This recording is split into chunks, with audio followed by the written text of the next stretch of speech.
Ok, no sé cómo empezar, sí. Ya yo presento. ¿O presentáis tú? ¿Cómo le vamos a llamar a este espacio?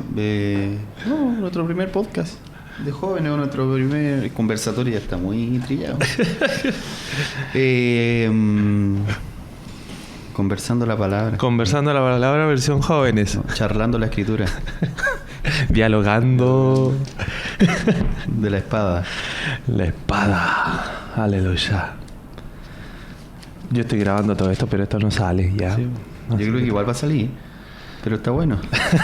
En minutos previos. Sí. O sea, perdón, post. Oye, como que está bien chueca la cámara ahora que la miro. ¿Qué cámara? Esa, porque estamos Sí, pseudo. Y esa igual, por eso se ve, mira, está así. Ya, pero filo. Qué locura. Bueno. Piloto, capítulo número 1. Ahí está. Piloto capítulo número 1. O capítulo número 0. En realidad, la nomenclatura, para ser bien exacto, es capítulo 0. Pero hay que poner también ahí al tapete, te demoraste harto, ¿ah? Pero di los motivos. ¿El motivo? Cosita, miedo, cosquilleo, no saber cómo.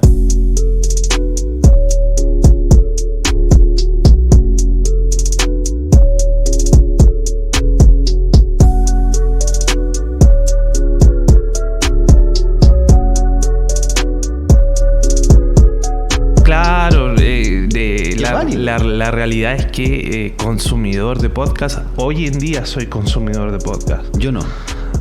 Y nos vamos a lanzar con uno. Pero no importa, hacemos de todo, señores. Eso es bueno, tener ambas. Sí.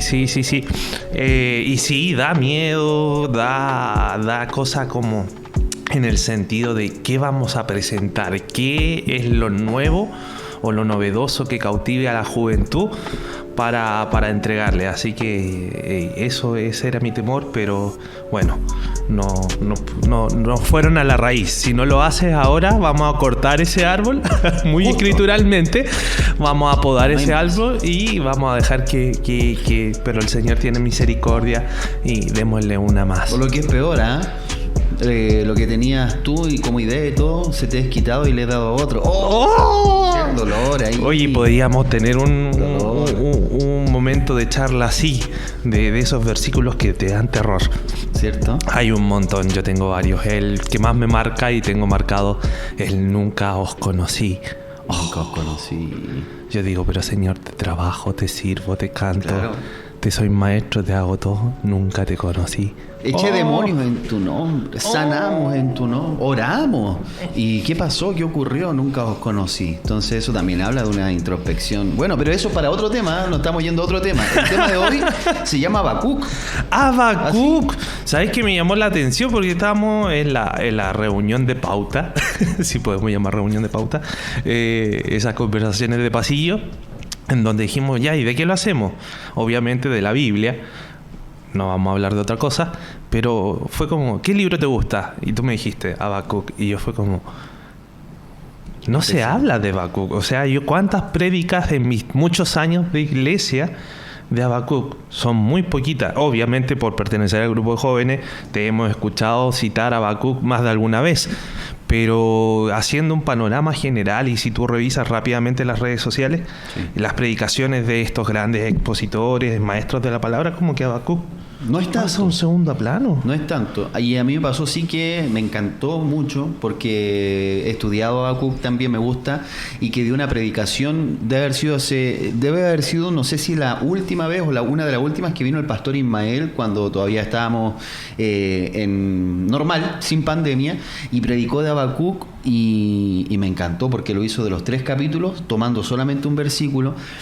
Y explicó ahí, que a mí siempre me ha gustado el libro de Habacuc, pero lo explicó así, genial. La vivencia de este profeta, la vivencia de este hombre, porque es un hombre de Dios sin duda, pero era un hombre de carne y hueso, pues Pablo, que pasó vivencia heavy. Y sí, tenemos que situarlo más o menos en el siglo VII, siglo VIII, 600. Eso te gusta. Hay que ponerle contexto, obviamente. Sin contexto no podemos no podemos avanzar con el texto bíblico. Sí. La fecha está situada más o menos ahí, está previo a lo que luego nosotros conoceríamos como la invasión babilónica. Ya cuando habla de los caldeos, netamente está hablando de los babilónicos, y ya eso nos empieza a hablar. Primeramente me llama mucho la atención el nombre, ¿qué significa Habacuc? Y señala el texto bíblico o la traducción sería ceñir, abrazar. Qué lindo. Es muy lindo, ya ese nombre te da a entender algo, pero si uno ve rápidamente la estructura, vemos que Habacuc se comienza a quejar delante del Señor. Es un reclamón.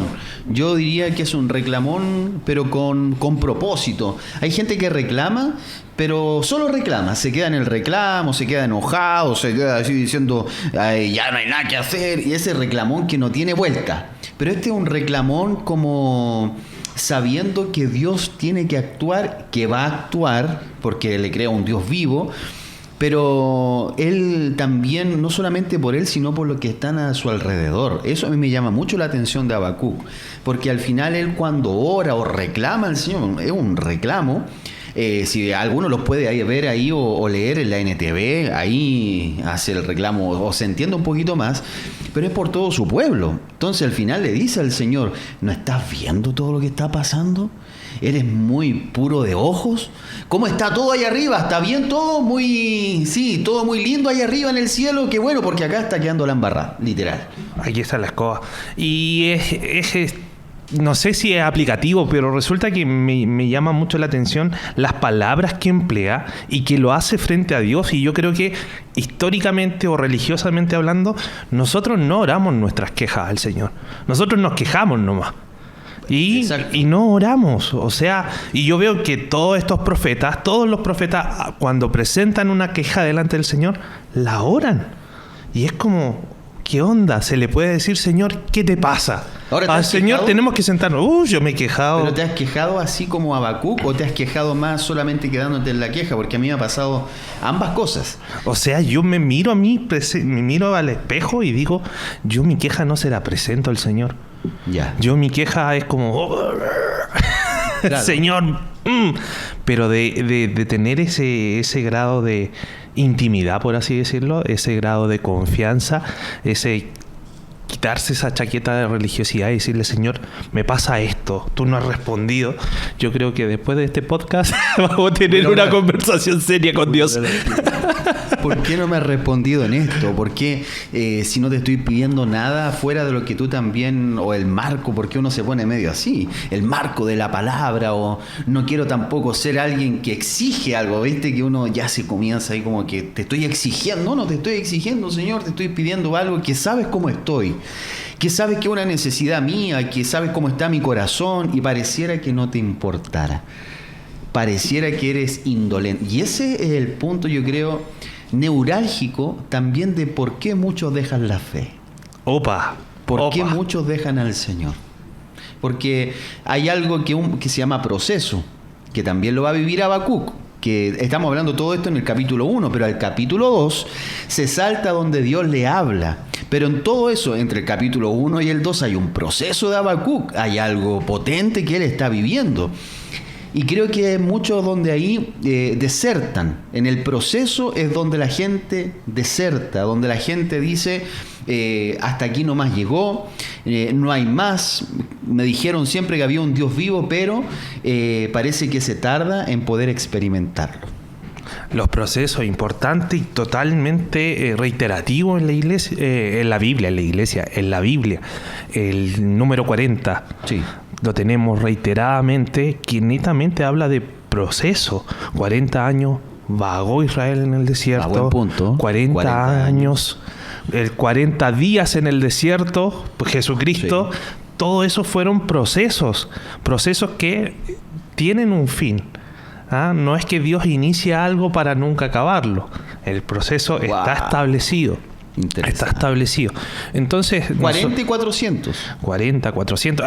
Si no empezamos a hablar de numerología bíblica, no terminamos nunca, porque es muy significativo. El 7. El 7. El 7, el 666. Dios mío, estaremos en tiempos del anticristo. Esto quedará ¿Está bueno eso? para otros podcasts. Pero como vemos, el proceso es totalmente... No hay un crecimiento si no hay proceso. Ya somos una generación que quiere todo inmediato. La generación microondas, los millennials, generación X, Y, Z. En la que vivimos, en la que chiquillos y chiquillas estamos todos inmersos. No crean que a nosotros no nos pasa. Pero sí, quizá al tener ya, tenemos que hablar eso, sobre 30. No tengo la botonera como para poner cosas así ahora. Tenemos sobre 30, pero sí, quizá no hemos pasado tantas cosas más, pero sí hemos pasado algunas cosas que nos hacen también entender que hay cosas que se esperan y que el Señor también conoce el corazón de nosotros, Dios conoce el corazón de cada uno y nos ve también acelerados en ciertas cosas en que cuando nosotros, porque recuerden que la Escritura es así, el más alto va a ser más bajo, el que quiera ser grande tiene que servir y aquel apurón va a tener que esperar. La apurona va a tener que esperar. Si en cosas queremos ir rápido, el Señor dice, no, tranquilo, va a llegar en su momento. Y eso es lo que nos estorba y nos molesta. Ahora, el esperar es algo que a mí me gusta detenerme. Creemos que esperar es cruzarse de brazos y bueno, que pase el tiempo. Sí. Pero no, netamente la Escritura nos señala que el esperar es depositar nuestra confianza en el Señor. Sabemos que el Señor ya tiene la historia resuelta, pero ¿estamos confiados en lo que Él tiene para nosotros? Entonces es ahí es donde está el descanso, ahí es donde está la espera en efectivamente poder confiar. No es una espera pasiva, sino que más bien es una espera activa, de decir, hasta que el Señor no resuelva. Siempre hemos predicado lo mismo en el grupo de jóvenes. No va a empezar un proceso nuevo sin antes cerrar el anterior. Y yo veo que en Habacuc pasa eso. Dios quiere comenzar algo nuevo, pero tiene que primero llamar al profeta y decirle, mira, tú te quejaste, ahora escucha lo que te digo. Me acuerdo de un predicador, es lo que tú dices. Dice el predicador, no puedes bendecir tu futuro si maldice tu presente. Dante, gracias. ¿Cierto? Sí. Dante Gebel dice, no puedes bendecir tu futuro si maldice tu presente. En otras palabras es, no te puedes quejar de todo lo que está ahora y después decir, no, si cuando llegue eso, ahí voy a servir a Dios. O ahí eso es lo que espero para poder hacer algo por el Señor. Mentira, imposible. Si hoy no cambias tu actitud, sabe el Señor que el día de mañana va a ser, y el pastor Eduardo lo ha dicho cuántas veces, familias que dicen, no, Señor, te pido un auto. Cuando llegue el auto voy a ir a la casa del Señor. Llega el auto y los viajes son para la playa. No, Señor, tú sabes que yo igual te amo. Y empiezan las excusas. Y es más o menos lo que también comienza a involucrarse Habacuc, a excusar el mover de Dios que quiere el Señor hacer, pero al no ver respuestas, empieza entonces con este reclamo que si lo vemos humanamente sí es válido. Pero era un profeta del Señor, era un hombre de Dios. Y ahí es, yo creo, el meollo del asunto.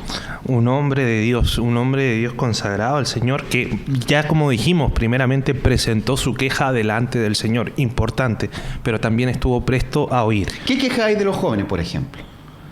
¿Qué quejas hay? Nosotros, como jóvenes. Ay, me mataste. ¿Qué queja tendrías tú hoy, por ejemplo? Entonces, soniditos. ¿Qué quejas, por ejemplo, hay? ¿Qué quejas? Yo creo que el tema de sí o sí, el tema del corazón es una queja. Y sí, todo el rato. El corazón es una queja en todo ámbito, ¿ah? Puede ser amoroso, pero también puede ser emocional, sentimental con amigos, puede ser también en traiciones. Dentro de la juventud se vive mucho eso también. Y sí. De que, ¿por qué contaste lo que yo te dije? Y todos esos temas, y hay quejas, y le echamos la culpa a Dios de pronto de cosas que uno permite y hace. Entonces, ojo con eso. ¿Qué otras quejas? El tema puede ser también de los estudios, que sale, que no sale, el tema del dinero. A pesar de que no somos fuente de que genera sus propios recursos, en la juventud Ya, yo Sí. quizás estamos un poquito más crecidos. Nos quejamos de otras cosas, de que la luz es cara, de que hay que pagar el plan de celular y todas estas cosas. Pero como no generamos recursos, es como mis papás no tienen los recursos que yo necesito. No me han podido comprar el nuevo iPhone 12. No me han podido comprar el Samsung S8000, el Xiaomi Mi 11 Ultra. Entonces vemos que nos quejamos por cosas que no tenemos, pero que no están al alcance real de nuestros viejos. De nuestros papás, perdón, papá. No, yo le digo viejita, amigo, viejito. Entonces Sí, pero es verdad. nos quejamos de, mira, ¿por qué me diste esta familia? ¿Por qué soy el del medio? ¿Por qué soy el más grande? Ahí ¿Por me qué sumo. soy Ahí el está menor? la comparación. Ujú. Me comparo, veo al otro que lo tiene, lo que tú mismo estás diciendo, ¿y por qué yo no? Papá, ¿por qué no me amáis? Mamá, ¿acaso no me amas que no me entregas esto, otro? No, ¿y cómo el otro lo tiene? Pero no te fijes, y eso es súper difícil. Yo me acuerdo de mi juventud, es súper difícil dejarlo afuera cuando eres joven, de que el otro lo tiene, del por qué a ellos sí le alcanza y a nosotros no, por qué el otro puede ir de vacaciones todos los veranos, uno no. Entonces son esos tipos de reclamos que tienen que tener ojo también a todos los que vayan a escuchar todo esto, de no anidarlo en el corazón, de no hacer de eso algo, un reclamo que se transforme en una dureza en el corazón. Así que ojo con eso, muchachos, muchachas, ¿sí? Si algo no se puede en el momento, bueno, el Señor yo sé que los dará en su tiempo, si está en su voluntad, pero que en eso no se transforme en una raíz de amargura. Por ejemplo, ¿por qué el pololeo le funciona a lo otro y a mí no? ¿Por qué le funciona el tema lo mismo, lo económico, los estudios? ¿Por qué soy tan cabezadura? Era una cuestión que yo decía. Había gente, compañeros, yo me acuerdo en la U y en el instituto, leían y se les quedaba claro, no tenían que estudiar más, loco. Yo hasta las 4 de la mañana estudiando, si es que se me quedaba algo para que me fuera bien en un examen, pero son cosas que son distintos tratos, ese es el punto. Y lo rico es que somos genuinos, somos únicos, ya no podemos esperar que el resultado de Dios sea un Pablo igual a un Cristian. Exacto. No, para nada. No podemos esperar que tener cristianos en masa. En realidad Dios valora un montón la individualidad de cada uno. Entonces, el comparar es un asesino para la fe. Yo lo voy a decir siempre. El comparar es un asesino para la fe. Podemos decir, oye, ahora que estamos pronto a abrir la iglesia, mira cómo están abriendo la iglesia San Diego 351 con referencia a los demás. ¿Por qué no son todos? ¿Por qué aquí y allá y toda la cuestión? Y como que empezamos a ver que nuestra iglesia no es tan genial como otras. Y ahí es donde yo digo, ojo. Valora lo que tienes. Valora lo que tiene. Tú decías, no puedes bendecir. Y Dante dice, no puedes dar fruto. No puedes dar fruto si no bendices tu realidad hoy en día. Y tu realidad, yo sé que puede estar de pies, de patas para arriba, porque estamos en un contexto de pandemia, estamos en un contexto de mitad de año, algunos están ya pensando en cómo afronto este segundo semestre, se viene la decisión de qué voy a estudiar, se viene la decisión de en qué voy a gastar mi tiempo, invertir, de tomar este bocanada de aire para llegar a las próximas vacaciones de verano, pero estamos en una situación compleja. Yo reflexionaba eso el otro día.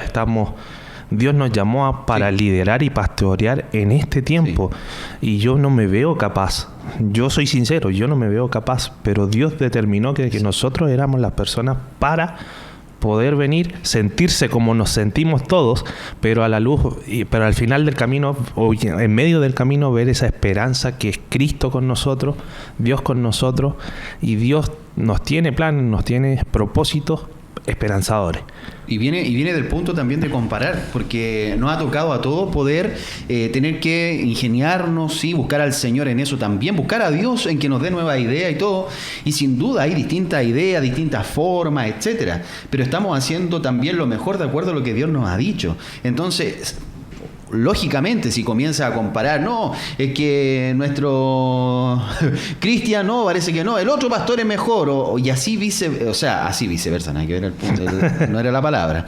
Así simultáneamente con otras cosas y otras iglesias también que quizás puedan estar preguntándose lo mismo, el de allá hacen esto, los de allá, mira, qué bueno. Nos ha tocado gente que nos ha escrito al Instagram, también a los WhatsApp personales, y nos han dicho, oye, ¿puedo participar de la iglesia? Porque hacen reunión y todo. Y siempre nuestro punto es, ¿tienes tu iglesia? ¿Tienes tu pastor? ¿Tienen jóvenes? Generalmente es que sí. Entonces congrégate ahí, hazlo ahí. Y no es que queremos estar invitados. Si tu pastor va a estar también en ese momento, sin ningún problema, porque va a estar el pastor y qué sé yo, que nos pasó en un momento, pero después fue el día que quisieron estar por un punto o un tema en particular y después siguen en su iglesia, pero también eso es muy importante, apoyar, estar, ¿cierto? Y no tampoco comparar situaciones. Ahora, volviendo en sí, dale. Volviendo al punto de Habacuc, hay algo que me llama la atención y lo señala el profeta, el tema de la idolatría, de cómo efectivamente Judá se ha vuelto a los ídolos y por ello Jehová, Dios, tiene que castigarlos. Suena fuerte, pero ¿sabes qué? No podemos amenizar el castigo de Dios, ¿cierto? ¿Ya? Pero el castigo de Dios no es un castigo de juicio final y de que te condeno y te mueres, sino que Dios te castiga para que puedas ver tu error y efectivamente, estoy pegado con el efectivo, enderezarte. Siempre la respuesta a los profetas, al juicio de Dios es eso. Oye, miren lo que les va a pasar, traten de ahora arrepentirse, corregir sus malos caminos. Y claro, cuando nosotros hablamos de idolatría, hoy en día no tenemos figuritas, no adoramos figuras, no nos llevamos un Dios debajo de la almohada. No lo sé, capaz que algunos sí. Oh. Su armadura de caballo. Y nuestros ídolos se han vuelto ideologías, nuestros ídolos se han vuelto cosas materiales, nuestros ídolos se han vuelto las riquezas, ya eso es escrituralmente el celular, claramente. ¿Cuántas horas le echamos al celular, a las redes sociales? Más que el celular, porque hay un problema, el celular en sí no es malo. No hay nada. Las redes sociales en sí no son malas, pero si nuestro corazón y nuestra identidad se volca en un objeto, yo creo que ahí fallamos grotescamente. Sí, y eso también es lo que podemos tocar en otro. Me desespero si no me ponen un me gusta, me desespero si no me ponen un me encanta en una publicación, etcétera. Por ahí decían que eso también es comparado a una droga. ¿En qué sentido? En que te causa el mismo efecto, ¿sí?, de dependencia o de frustración si no tienes un me gusta, un comentario, si no se preocupan de ti, si no te dicen, uy, qué bonito el video, etcétera. Buen tema para tocarlo en otro momento. Habacuc en el capítulo 2 queda tranquilo porque Dios le habla. Dios le habla y eso para él es lo máximo. Ni siquiera él está viendo una solución tangible, algo que ya se está presentando. No, solamente él dice, Dios me habla, le dice apresúrate, escribe en tabla lo que te voy a decir. Es muy conocido esta visión, también para los otros que están en desesperación la puedan leer, puedan correr a leerla y él queda en paz en su corazón. Y eso es lo que también tienen que saber los que están escuchando esto, que hay un momento en que Dios habla, hay un momento en que Dios habla a tu corazón, no es a tu tiempo, no es al mío, sino que es al tiempo que Dios así lo quiere, y ahí te da una solución enorme. Dios cuando habla a tu corazón, cuando le busca, por eso yo digo que es un reclamón con propósito, no un reclamón nomás, no, sino que busca a Dios hasta que Dios le responda. Hay algo que me llama mucho la atención y no puedo callarlo en este momento, pero la respuesta de Dios no vino en forma de acción, viene en forma de palabra. Ya, yo sé que muchos hoy en día estamos esperando que Dios haga algo, pero la respuesta de Dios a lo largo de toda la Escritura siempre ha venido en forma de palabra. Y como una palabra se antepone a la acción final, como la palabra te puede dar paz, como la palabra te puede orientar el propósito, como una palabra es lo que marca un antes y un después. Ese es el punto de inflexión. Muchos hoy en día queremos que Dios obre y que pase. Así es. Y que pase. Pero ¿qué pasa? Dios nunca ha actuado así en su vida, en su revelación a lo largo de la historia. Él es un Dios que habla. Él es un Dios que habla. Y si nosotros expresamos en palabras cosas, tenemos que también estar atentos a que Dios va a responder con palabras. Y las palabras que Dios le pronunció a Habacuc produjo en él, como tú dices, descanso. Produjo en él, ya está. Él ya está, me habló. ¿Ah? Me acuerdo de Pedro. ¿Ah? Señor, ¿a quién iremos si solo tú tienes palabras de vida? O sea, no había otra concepción, limitada en ese entonces para Pedro, pero las palabras del Señor siempre lo sostenían. Así es. Siempre lo sostenía. Entonces, en este tiempo, vuélcate a la palabra. Vuélcate a la palabra. Si tienes algo que orar, óralo, pero después vamos a la Escritura y efectivamente veamos cómo Dios habla. ¿De que estoy tranquilo? Solamente cuando Él habla. Wow. Su palabra, una frase, imagínate a tal punto, de repente estamos deambulando por la vida y una frase nos cambia el día. Una frase nos cambia nuestros pensamientos negativos. Una frase de Dios, una palabra de Dios al corazón, a la mente, te reestructura. Sí, los pensamientos, dice, del Señor son más altos. Su palabra es más alto que nosotros. Entonces, uno cuando el Señor habla, como dices tú bien, todo cambia, todo es diferente. Y eso es lo que también tiene que entender en el corazón, que todo cambia cuando Dios habla. El capítulo 3 en Habacuc, porque ese es el último capítulo, Dios le habla, y el último, ahí ya Habacuc dice, a él le toca ahora decir, Señor. Al final es como un perdón.